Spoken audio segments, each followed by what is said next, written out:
Saudara yang dikasihi Tuhan,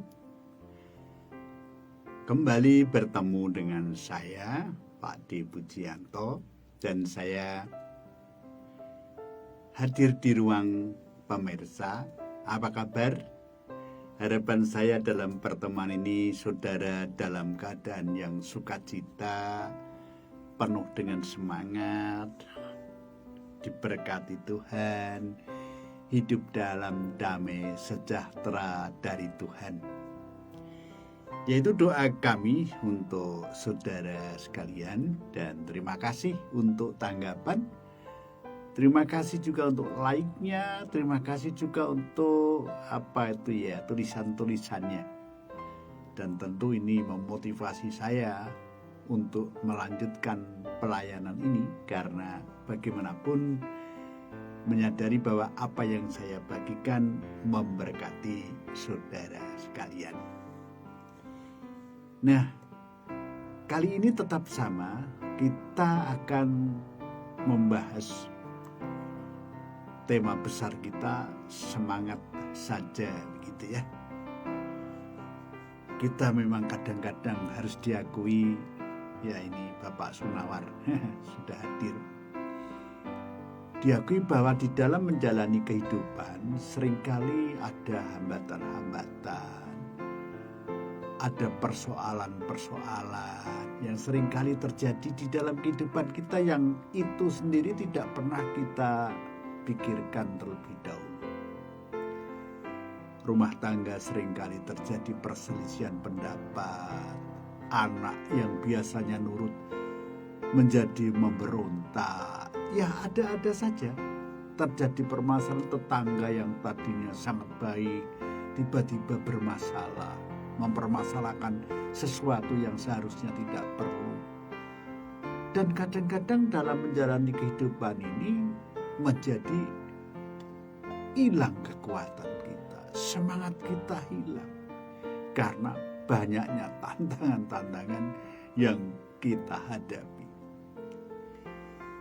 Nah, dalam pertemuan ini memang saya sengaja bagaimana sih menemukan hidup yang tenang, hidup yang tidak gelisah, hidup yang penuh dengan semacam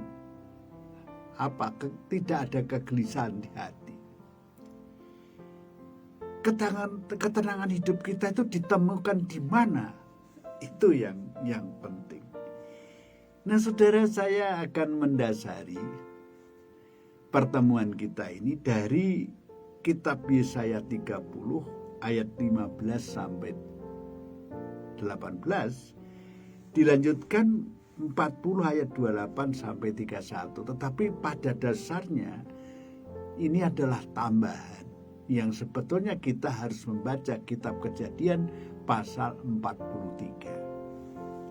Kita harus membaca kitab Kejadian pasal 43.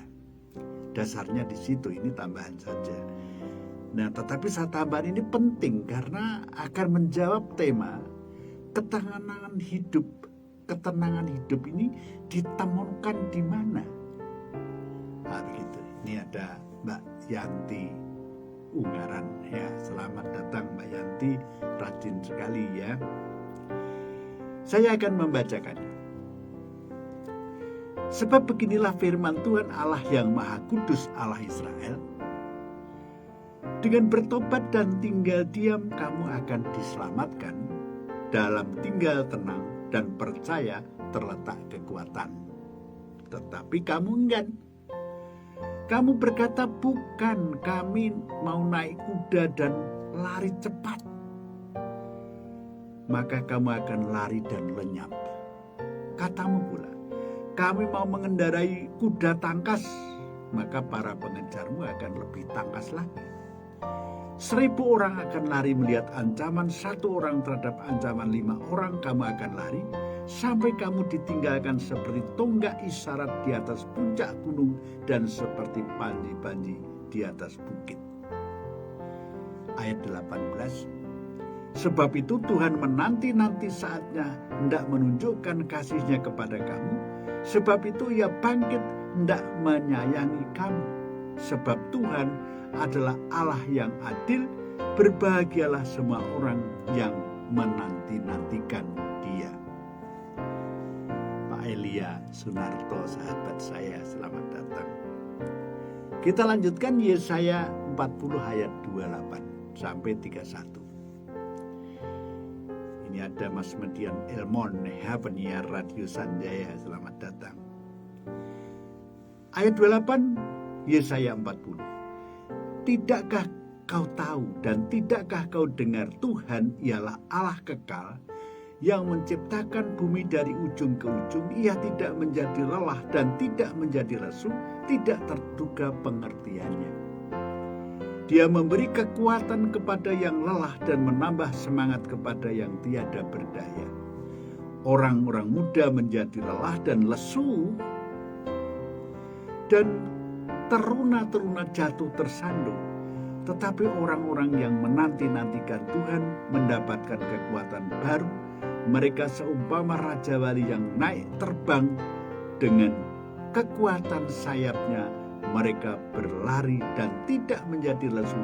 Mereka berjalan dan tidak menjadi lelah.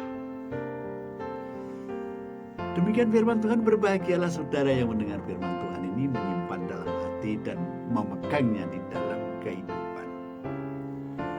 Saudara, ini ada pokok doa dari Alor. Dari Alor. Ya, Bapak Daniel Paring yang minta doa kepada kita karena istrinya sedang mau melahirkan dan perlu didoakan. Nah, mari kita berdoa. Bapak Surgawi, terima kasih banyak. Pada saat ini kami mengadakan persekutuan udara, dan terima kasih untuk saudara-saudara kami yang bersekutu bersama kami. Kami mohon berkat Tuhan dan kami berdoa untuk pergumulan Pak Daniel Paring, supaya Tuhan menolong, memberi jalan keluar, khususnya pendampingnya. Kami tidak tahu apa yang menjadi penyebabnya, tetapi kami percaya bahwa Tuhan akan mengulurkan tangan menjamahnya. Kami di antara kami kalau ada beban berat dalam hidup, masalah apapun, Tuhan kami mohon supaya Tuhan urai. Dengan demikian kami mengalami kelegaan. Pimpin hamba-Mu, dalam nama Tuhan Yesus kami berdoa. Haleluya. Amin. Marwati, ya, selamat datang adikku. Nah saudara, kita masih saya ajak belajar dari anak-anak Yakub atau keluarga Yakub yang ada ditulis dalam Alkitab dalam pasal 43. Nah ketika itu saudara-saudara Yusuf 2 kali pergi ke Mesir untuk membeli gandum. Mereka belum mengenal Yusuf itu penguasa di Mesir, belum. Tetapi Yusuf sudah mengenal saudara-saudaranya.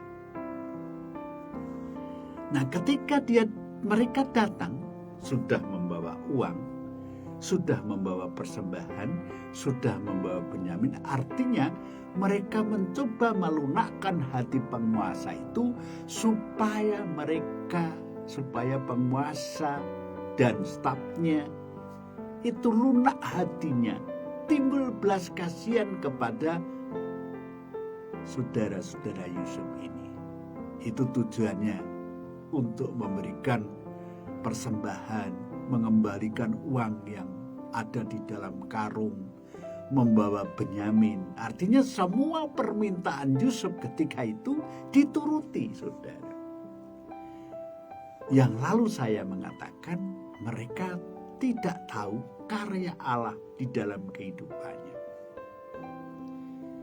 Mereka masih digelisahkan kesalahan yang dilakukan kepada adiknya bernama Yusuf. Mereka teringat bagaimana Yusuf meronta-ronta supaya dilepaskan, dibebaskan. Tetapi belas kasihan mereka tidak ada, bukan? Bahkan ketika Yusuf masih di sumur, mereka masih bisa menikmati makanan. Artinya begitu bencinya terhadap Yusuf sampai tidak mempengaruhi selera makannya, padahal itu saudaranya sendiri. Nah, ketika sudah dibawa, mereka tidak langsung dibawa ke tempat penjualan gandum, tidak. Dibawa ke rumah Yusuf. Mereka bertanya-tanya, wah, nanti jangan-jangan terus disergap, keledai kita dirampas dan kita dihukum. Makanya salah satu dari saudara Yusuf datang ke pegawai Yusuf akan mengembalikan uang. Tetapi apa kata? Allahmu yang memberi uang itu. Kami sudah menerima uangnya. Saudara, mereka belum merasakan karya Allah. Allah sedang berkarya, memberikan pertolongan kepada mereka, tapi mereka tidak sadar.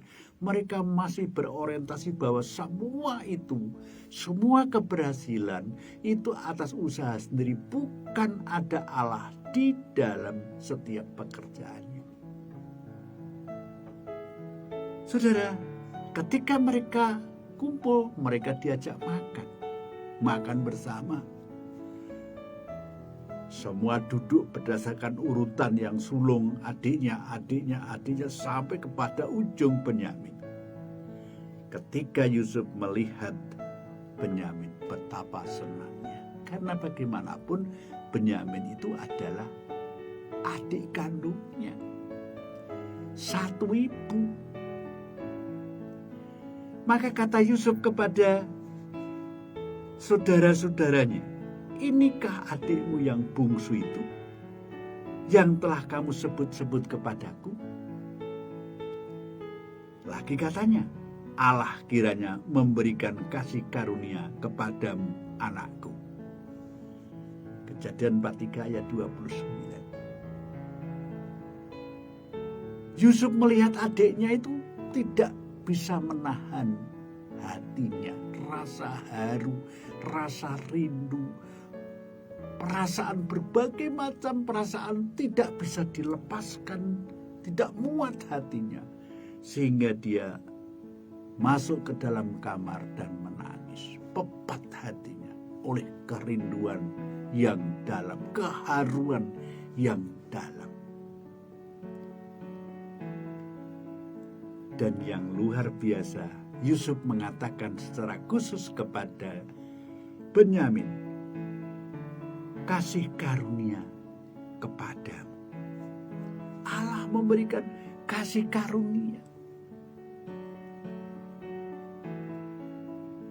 Saudara yang dikasih Tuhan, ya ini nanti akhir mendoakan saudara Pak Sunawar, ya, Pak Mas Sunarto, ya, sakit lambung, nanti kita doakan. Nah, saudara yang dikasih Tuhan, kerinduan, keharuan, adikku kok sudah besar, sekandung, pepat dadanya. Jadi sebetulnya Yusuf tidak tahan melihat adiknya ini. Tetapi saudara, setelah menangis dia kembali menata hatinya untuk bisa mengendalikan diri. Kewibawaan seseorang itu tergantung kepada orang itu bisa mengendalikan diri atau tidak. Atau orang itu tidak bisa mengendalikan diri, terhentak-hentak hatinya, tersirat di dalam wajahnya yang tidak damai lagi, beku. Kalau bersuara membentak-bentak atau menjerit-jerit karena tidak bisa mengendalikan diri. Saudara, Yusuf bisa mengendalikan diri. Walaupun sempat menangis tetapi di dalam kamar. Tetapi berbeda dengan Daud, saudara. Kalau kita melihat ketika Daud kehilangan Absalom, Dia lupa kedudukannya sebagai raja, sebagai komandan tertinggi kepada prajurit-prajuritnya. Absalom, anakku Absalom. Seorang raja tidak boleh seperti itu.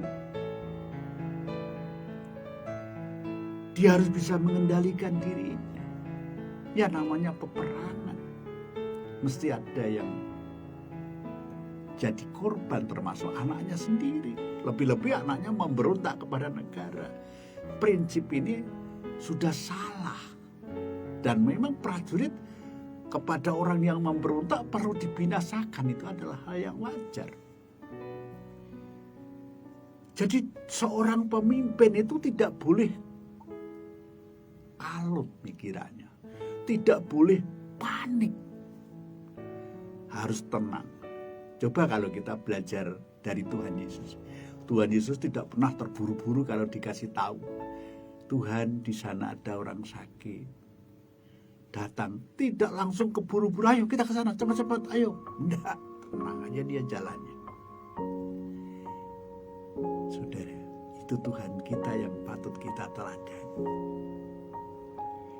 Nah saudara, Ayub misalnya. Ayub ketika dia kehilangan semuanya, anaknya mati, hartanya ludes, dirinya sakit. Dia katakan apa? Dengan telanjang aku keluar dari kandungan ibuku. Dengan telanjang juga aku akan kembali ke dalamnya. Tuhan yang memberi, Tuhan yang mengambil, terpujilah nama Tuhan. Bisa menerima kenyataan dengan pengendalian diri walaupun kehilangan segala-galanya. Ya memang yang dikatakan Ayub itu benar. Bahwa Tuhan yang memberi, Tuhan yang mengambil. Aku datang dengan telanjang ke dunia. Nanti pun kalau mati juga tidak dibawa. Orang kalau bisa sampai taraf yang demikian, pengendalian dirinya, kedewasaannya bisa terlihat. Saudara, pernahkah saudara mengalami ketika kehilangan orang yang dikasihi? Lagi saudara, Nabi Elia, ketika dia menang dengan nabi-nabi Baal, ya senang tentunya. Nabi Baal yang jumlahnya ratusan itu bisa dikalahkan. Tetapi ketika dia mendapat ancaman Yezebel, pada hari ini yang sama juga akan berlaku seperti nabi-nabi Baal. Dia ketakutan. Ketakutan setengah mati dia. Dan dia sampai putus asa, cukuplah sekian, cabutlah nyawa. Mengalami kesesakan hati menjadikan Nabi Elia putus asa. Hatinya pepat, rasanya tidak ada jalan keluar.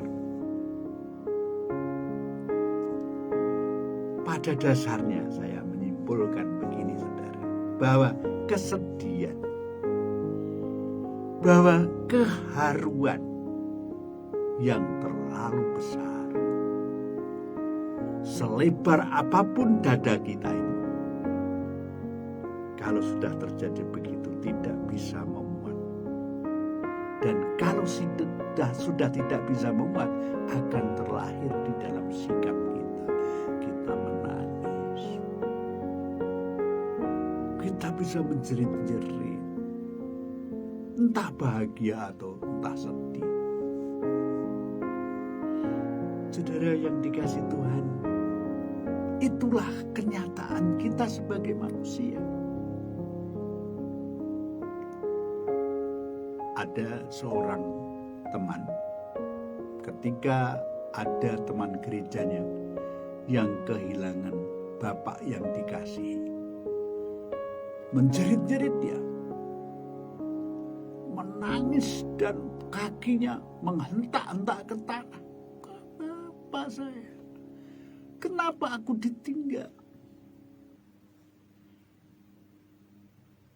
Mbak Sarni, Bu Suci Lestari, Bunda Esther Sudrawati, selamat datang ya. Teman itu bilang begini, kamu ini sebagai orang Kristen, coba tolong kendalikan. Jangan seperti gitulah. Kehilangan ya kehilangan. Menangis ya menangis. Tetapi ya jangan seperti itu. Seperti kamu ini, orang yang tidak berpengharapan saja. Kata teman itu. Saya dengarkan saja. Artinya teman saya menangislah. Memang namanya kehilangan itu, menangis itu ya wajar lah. Tetapi kalau sampai seperti itu, kayak orang yang tidak waras seperti itu. Orang memang sudah waktunya Tuhan memanggil. Kan tidak bisa kita menahannya. Ya susah ya susah. Nangis ya nangis. Tetapi justru kalau seperti orang yang tidak punya harapan, itu namanya tidak beriman. Rupanya sadar. Ya saudara. Ya namanya kehilangan, pepat, sedih, susah, prihatin, campur aduk jadi satu memenuhi dada ini ya. Itulah terlahir seperti itu. Ya kita bilang wajar, tetapi sebagai orang percaya harus bisa mengendalikan diri. Jangan sampai kita kehilangan kepribadian kita sebagai orang yang percaya. Bukan itu saja, Nabi Musa misalnya, ketika harus menghadapi tantangan dari bangsa Israel yang banyak tidak puas terhadap kepemimpinannya. Orang Israel banyak memberontak kepada Musa. Di perjalanan, kurang air, mereka menggerutu. Dan sekarang ini mereka minta daging. Akhirnya Musa sudah tidak bisa sabar lagi, tidak bisa mengendalikan diri lagi. Ini bangsa ini kok nggak ngerti ya, ditolong sama Tuhan kok nggak ngerti ya, isinya kok menggerutu melulu, nggak puas melulu. Ini bagaimana? Kita lihat di dalam Bilangan 11, Ulangan 11. Maka serta di dalam kitab Bilangan, bukan ulangannya, Bilangan 11 ayat 10, saya baca saja ya. Maka serta didengar Musa akan orang banyak itu menangis dengan segala isi rumahnya, masing-masing pada pintu kemahnya, maka murka Tuhan sangat menyala-nyala, dan jahatlah kelakuan mereka itu kepada pemandangan Musa. Maka sembah Musa kepada Tuhan, mengapa Tuhan mendukacitakan hamba-Mu demikian? Mengapa hamba tiada beroleh kasihan dari hadapan hadirat-Mu? Maka tanggungan segenap bangsa ini Tuhan tanggungkan kepada hamba. Ayat 12. Hamba telah mengandungkah segenap bangsa ini? Hamba telah memperanakan dia. Maka boleh Tuhan berfirman kepada hamba ini, pangkulah engkau akan dia pada pangkuanmu seperti seorang pengasuh memangku anak penyusu, dan bawalah akan dia ke negeri yang telah kujanji kepada nenek moyangnya dengan pakai sumpah. Dari mana gerangan dapat hamba beroleh daging tidak diberikan kepada segenap bangsa ini? Karena tangisnya adalah kepada hamba sambil katanya, berikanlah kami daging supaya dapat kami makan. Saudara, Musa mengalami titik yang tidak bisa ditahan lagi. Syukur Musa itu mencurahkan isi hatinya kepada Tuhan. Tidak kepada orang lain, tidak kepada Yosua atau kepada Harun atau kepada Miriam. Tidak, tetapi dia menyerahkan kepada Tuhan, dan ini yang tepat sebagai pemimpin. Jangan gampang cerita sana, cerita sini. Pemimpin itu hatinya harus seperti lautan, bisa menyimpan rahasia tiap-tiap pribadi. Katanya seperti itu. Dengan demikian orang yang curhat kepadanya itu percaya rahasiaku pasti disimpan dengan baik oleh pemimpin saya. bukan nanti setelah diceritakan di khotbah dipakai ilustrasi ya. Di pendeta ini apa?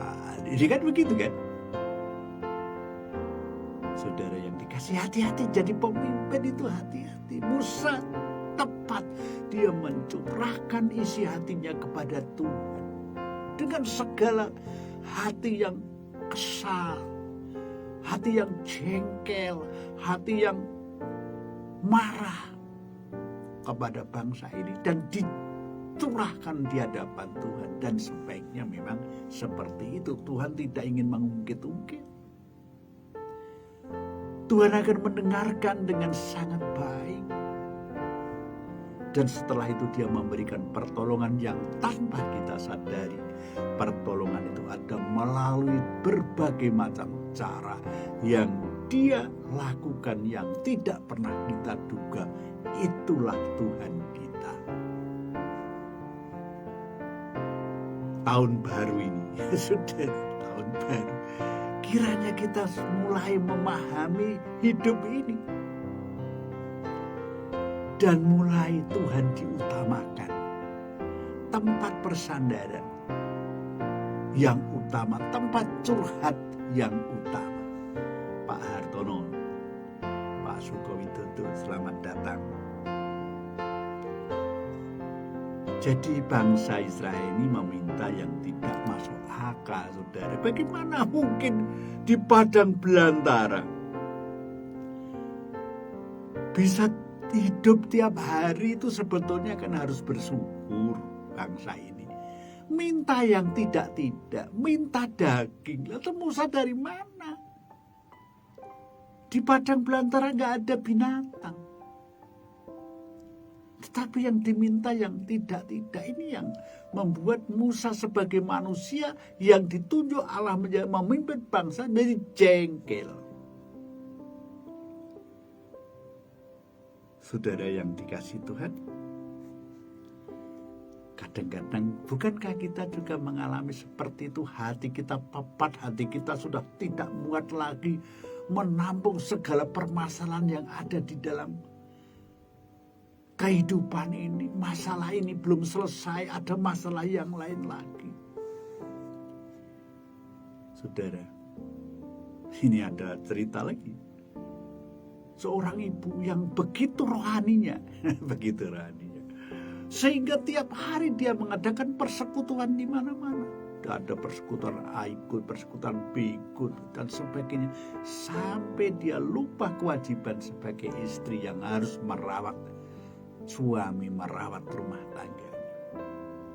Suaminya menjadi tertekan. Orang rohani kok seperti ini? Orang tahu Alkitab kok seperti ini? Orang yang mengerti teologi kok seperti ini? Apakah seperti itu namanya pelayanan? Tidak ngerti kewajiban utamanya di rumah tangganya. Saudara, akhirnya suaminya, wah saya kalau begitu tidak usah ke gereja saja. Apakah memang gereja mengajar begitu? Pasti tidak. Ibu ini saja yang akan melarikan tanggung jawab sebagai istri dan sebagai ibu dari anak-anak. Dengan ditutup kerohanian. Ada kerohanian. Dipakai manipulasi kepentingan diri sendiri. Hati-hati kita. Saudara, saya lanjutkan ayat 14-15 kita bilangan bahwa hamba seorang orang tiada dapat menanggung segenap bangsa ini. Ngakui Musa, bukan aku nggak bisa menanggung. Sesungguhnya ia terlalu berat kepada hamba. Maka jikalau kiranya demikian telah Tuhan tentukan bagi hamba, remaklah hamba ini Tuhan, bunuhlah sekali, kata Musa. Jikalau hamba telah beroleh rahmat dari hadapan hadirat-Mu, tetapi jangan hamba memandang kedukaan hamba ini. Saudara, Musa luar biasa. Dan itu menjadi teladan bagi kita. Saya seringkali juga curhat kepada Tuhan ketika kesesakan menghimpit hidup saya. Tuhan, saya kan tidak mungkin cerita kepada orang lain. Ya. Jadi Musa curhat kepada Tuhan dan Tuhan tidak mungkin curhatnya itu akan dikatakan kepada Miriam, kepada Harun. Itu Harun, saya kasih tahu, Musa itu loh sudah hampir putus asa karena bangsamu seperti itu. Enggak, disimpan sendiri karena Tuhan tahu cara bagaimana menegakkan kembali Musa, menghibur Musa dengan caranya. Saudara, saya yakin bahwa kita juga memiliki perasaan yang sama seperti Elia, seperti Ayub, seperti Musa, seperti Yusuf. Ketika dalam keadaan kondisi yang tidak bisa kita kendalikan, ada perasaan pepat di dalam hati, bingung di dalam hati, susah, dan sebagainya, dan sebagainya. Curhat kepada Tuhan adalah tempat yang paling pas di dalam mengurangi beban yang ada dalam hati kita. Doa. Seorang hamba Tuhan memberi ilustrasi bahwa kalau kita membangun rumah itu harus ada ventilasi, jendela-jendela supaya angin masuk segar. Nah, itu doa itu seperti itu, seperti jendela-jendela yang menyegarkan kita, ya. Ini ada Pak Salomo Bangun di Australia, ya. Selamat datang Pak Salomo, ya. Nah, mari kita kembali kepada Yusuf. Walaupun rasanya tidak kuat menahan diri Yusuf ini ketika ketemu Benyamin dan saudara-saudaranya, namun akhirnya bisa mengendalikan diri. Tetapi sempat dia masuk kamar menangis di kamar. Namun setelah semua tercurah di dalam tangisan, dia bisa menata kembali hatinya. Cerdas, emosinya ditata dan dikendalikan. Saudara ingat, wibawa seseorang itu terletak bagaimana dia bisa mengendalikan diri. Saudara, kalau kita bisa mengendalikan diri itu kita memiliki kebijakan. Tidak segera memutuskan sesuatu, tidak terburu-buru, tidak panik. Tetapi didengarkan dengan baik-baik. Masalah-masalah coba dinikmati. Diaturkan kepada Tuhan bagaimana ini. Setelah itu baru mengendap perasaan kita, barulah kita mencari solusi jalan keluar. Mestinya seperti itu, saudara. Karena kalau kita sekaligus marah, wibawa kita sudah hilang karena kemarahan kita. Ada sesuatu langsung panik, wibawa kita juga akan berkurang oleh karena sikap kita seperti itu. Kalau kita membaca Kejadian 43 ayat 31, kemudian dibasuhkannya mukanya, maksudnya Yusuf, lalu keluar dengan menahani dirinya sambil katanya, bawalah makanan. Maka dihidangkan oranglah bagi Yusuf setempat dan bagi saudaranya pun setempat dan bagi orang Mesir turut makan bersama-sama setempat, karena tiada boleh orang Mesir itu makan sehidangan dengan orang Ibrani, sebab ia itu suatu kebencian kepada orang Mesir.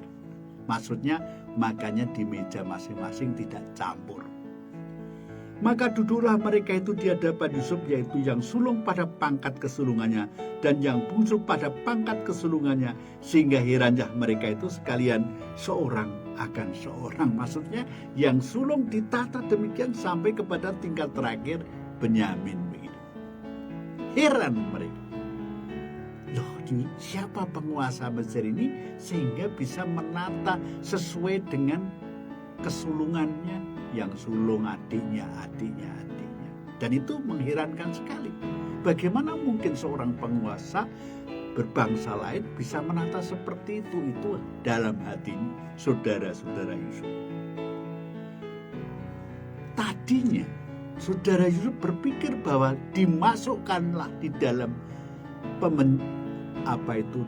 menjadi tamu di pejabat akan menerima hukuman. Tetapi kok ini ada makanan, bahkan Benyamin dikasih 5 kali lebih banyak dibanding saudara yang lain. Ada perasaan akan dihukumkah atau ini tidak? Jadi ada kebimbangan seperti ini. Saudara, kita lihat di dalam Yesaya 30. Nanti akan menjawab, ketenangan itu terletak di mana? Kalau kita melihat Yesaya 30, maka orang yang tidak bertobat akan celaka. Akan celaka, akan takut, akan gelisah, hidup tidak damai. Tetapi orang yang bertobat akan dikasihi Tuhan, dan Tuhan tidak punya pikiran membalas atas dosa yang dilakukan. Bu Christine Damayanti, selamat datang. Saudara, jadi pikirannya saudara Yusuf, mungkin nanti Yusuf, saudaranya akan membalas kalau masih hidup ketika ada kesempatan. Atau Tuhan nanti setelah saya berontak, pada waktunya akan membalas. Tuhan tidak begitu. Kalau mau bertobat, semua kesalahanmu dihapuskan. Kamu boleh hidup yang baru di dalam Dia. Jadi berbeda sekali dalam pikiran Yusuf dan pikiran kita tentunya. Yesaya 30 ayat 15 sampai 16 dikatakan, oleh tobat dan duduk diam-diam bolehlah kamu terpelihara. Dalam berdiam diri dan menaruh harap adalah kuatmu, tetapi kamu sudah enggan. Ini orang Israel. Melainkan katamu, bukan, tetapi dengan berkuda kami tidak lari, maka sebab itu kami akan lari juga. Kami tidak mengendarai binatang yang pantas, sebab itu segala orang yang mengusir kamu itu pun akan pantas juga.